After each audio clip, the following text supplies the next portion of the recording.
নমস্কার বন্ধুরা, BD family ব্লগে তোমাদের সবাইকে অনেক অনেক স্বাগত জানিয়ে আজকে ভিডিওটা শুরু করছি। আশা করছি তোমরা যে যেখান থেকে আমার ভিডিও দেখছো সবাই ভালো আছো এবং সুস্থ আছো। তো সকালবেলা দেখো আজকে রুটি করছি, কারণ কি কালকে তো মাংসের তরকারি একটু আছে, তো ভাবলাম যে না, বাসি মাংসের তরকারি দিয়ে রুটি দিয়ে খেতে তো বেশ ভালো লাগবে। তো তার জন্য কিন্তু তাড়াতাড়ি করে আমি রুটি করে নিচ্ছি। আর রুটি তো তেল রুটি হবে আমাদের ঘরে, আমাদের ঘরে শুকনো রুটি খাওয়া হয়ই না, তো তার জন্য তেল রুটি করে নিচ্ছি।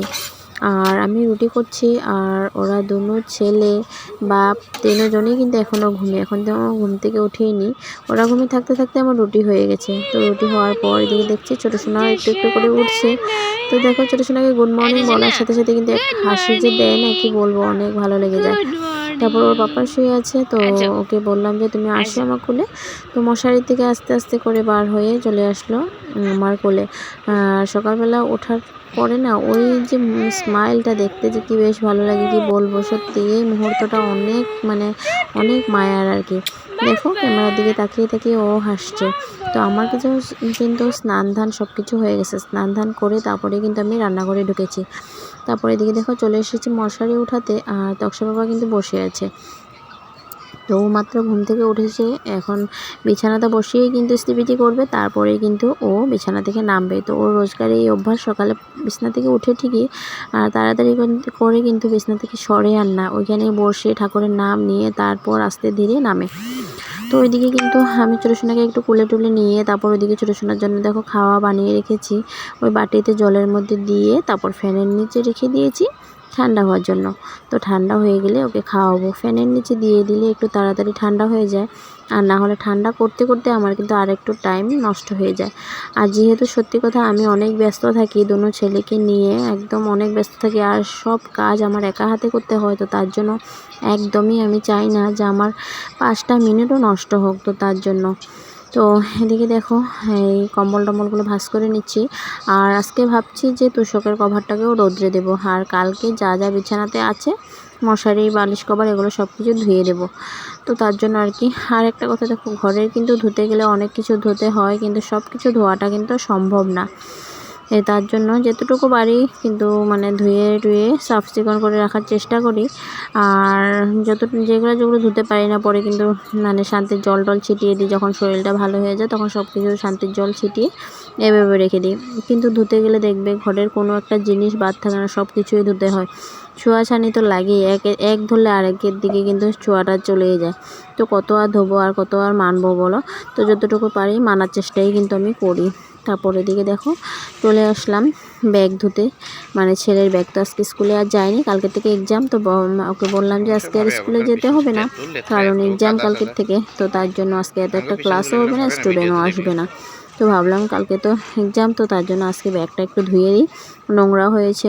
আর আজকে খুব সুন্দর করে কিন্তু রৌদ্র বার হয়েছে। রোজ কিন্তু এরকম সকালে রৌদ্র বার হয়, পরে আবার বৃষ্টি চলে আসে। তো দেখো ব্যাগ ট্যাগ ধুয়ে কিন্তু আমি ফেন্সিংয়ে মেলে দিয়েছি। আর তক্সা বাবাকে বলেছি তুমি যেহেতু আজকে ঘরে আছো, কাজ নেই, তো আমার তোষকটাকে একটু রোদ্রে দিয়ে দাও। তো তোষকের কভারটাকেও রোদ্রে দিয়েছে, তোষকটাকেও রোদ্রে দিয়ে দিচ্ছে। তো এমনটা করতে করতে কিন্তু ওর হাতে একটু ব্যথা লেগে গেছিলো, তো সেটাই দেখছিল আর কি। আর তারপর তোষক রৌদ্র দিয়ে তারপর দিকে দেখো স্নান টান করে চলে এসেছে পুজো দেওয়ার জন্য। যেহেতু আমার শরীর ভালো না, পুজো তো দিতে পারবো না, তো ওই ওর মতো করেই পুজো দিচ্ছে। তাও সত্যি অনেক সুন্দর করে দিচ্ছে কিন্তু। আর ফুল টুল খুব সুন্দর করে টুকিয়ে এনেছে। তারপরে দিকে দেখো গুরুদেবকে তাও আমার মতো তো হয় না, তাও ছেলে মানুষ হিসেবে খুব সুন্দর করে পুজোটা করেছে। তারপর সোজা চলে আসলাম রান্নাবান্নার দিকে। এদিকে দেখো ঢেঁকির শাক করছি। আজকে তো নিরামিষই হবে, কারণ কি আজকে আর অন্য কিছু নেই, আর মাছ টাছও আনতে মানা করেছি বলে। কালকে যেহেতু মাংস খেয়েছি, তো আজকে আর বললাম যে না, কিছু আনতে হবে না। তো এদিকে দেখো ঢেঁকির শাক করছি, আর পেঁপে কেটে রেখেছি, পেঁপে ভাজি করব। এদিকে ডাল বসিয়ে দিয়েছি, তো ডাল টমেটো দিয়ে ডাল করব। এদিকে দেখো পেঁপে ভাজবো। তো পেঁপে ভাজার জন্য এখানে কালিজিরা সম্বার দিয়ে দিয়েছি। তো কালিজিরা সম্বার দিয়ে পেঁপে ভাজা খেতে কিন্তু আমার বেশ ভালো লাগে। আর তার মধ্যে যদি একটু চিনি ছিটিয়ে দেওয়া হয়, খুবই টেস্ট এসে যায় তো পেঁপে যখনই আমি ভাজা করি আমি কিন্তু একটু করে চিনি দিয়ে দিই। তো চিনি দিয়ে দিলে কিন্তু খেতে দারুণ লাগে। আর কাঁচা লঙ্কা ফেলে দিয়েছি। তারপরে এদিকে দেখো শস্য সম্বার দিয়ে ডালও আমার কমপ্লিট হয়ে গেছে রান্না। তারপর দুপুরবেলা সূর্যে চলে আসলাম খাওয়া দাওয়ার দিকে। তো সব ভিডিও কিন্তু দেখানোটা সম্ভব না, আর সময়ের অভাবে আমি ক্যামেরাটা অন করতে পারি না। সত্যি কথা বলি, এটাই আর কি সত্যি কথা। তারপরে দিকে দেখো ভাত বেড়ে নিচ্ছি টকশি পাপার জন্য, আমার জন্য। আর ও কী করেছে, টকশি কী করেছে, রুটি খেয়ে নিয়েছে। এখন আবার রুটি ছিল তো রুটি দিয়ে রুটি খেয়ে নিয়েছে। আর এখন বললো যে না আমি ভাত আর খাবো না, রুটি খাবো। তো রুটি খাচ্ছে ওইদিকে, আর আমরা এদিকে ভাত খেতে বসে পড়ছি। তো দুজনের জন্য একসাথে ভাত বেড়ে তারপরে খেয়ে নেবো আর কি। তো শাকের সাথে যদি পেঁয়াজ হয় খেতে কিন্তু বেশ ভালো লাগে। তো আমি একটা পেঁয়াজও কেটে নিয়েছি কিন্তু, আর পেঁয়াজ দিয়ে শাক দিয়ে খেতে সব সময় কিন্তু আমি ভালোবাসতাম আর কি আগের থেকে। তো এদিকে পেঁয়াজ আর শাক নিয়ে বসলাম, তারপর ডালটা নেব। শাক দিয়ে কিন্তু খাওয়ার আলাদা মজাটাই আলাদা। আর তক্সা পাপা কী করে, ডাল ভাজা শাক যখনই আর কি সব কিছু মিলিয়ে খেয়ে নেয়। জানি না ও কী টেস্ট পায় এরকম করে খেয়ে আর কি। তারপর সোজা বিকালবেলা চলে গেছে একটু প্যান্ডেলের দিকে। আমাদের এখানে প্যান্ডেল হচ্ছে, তো দুর্গাপুজোর প্যান্ডেলটা দেখলে সত্যি পুজো পুজো লাগে। আর এদিকে দেখো আবার রৌদ্র উঠেছিল, পরে ওই যে দেখো রৌদ্র পুরো সূর্য মামা চলে যাচ্ছে আর কি। তো এদিকে আমাদের ছেলে টেলে সব কিছু সবই খেলছে। আমার ছেলে আছে, পাড়ার ছেলেরা আছে, খুব সুন্দর করে দেখো বাচ্চারা ওই প্যান্ডেলের উপরে স্টেজ বানিয়েছে, তো সেখানে খেলছে। আর এখানে সব মানুষে কাজ করছে। পুজো তো চলে এসেছে, আর বেশি দিন নেই।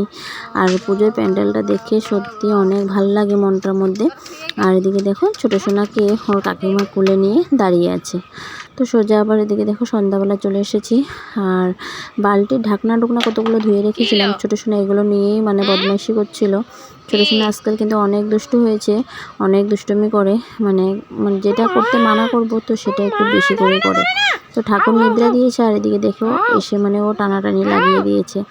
তো ছোটো সোনার জন্য একটু সুবিধা বেশি হয়েছে, ঠাকুরের এখানে গিয়ে দুষ্টুমি করতে পারে। তো আমার একটু অসুবিধা বেশি হয়ে গেছে আর কি ঠাকুর নিচে রাখাতে। তো বন্ধুরা, আমার ভিডিও তোমাদের কার কার ভালো লাগলে, তাহলে যদি ভালো লাগে তাহলে কিন্তু আমার ভিডিওটাকে লাইক কমেন্ট শেয়ার সাবস্ক্রাইব করে দিও। সাবস্ক্রাইব করে বন্ধু হয়ে আমার পাশে থাকতে পারো। আর কিছু যদি খারাপও লাগে তাও কিন্তু কমেন্টে বলতে পারো। তো কমেন্টে বললে আমি জানতে পারবো আমার ভিডিওতে কি কম হয়ে যাচ্ছে আর কি। তো আজকের জন্য এতটুকু রইল, টাটা।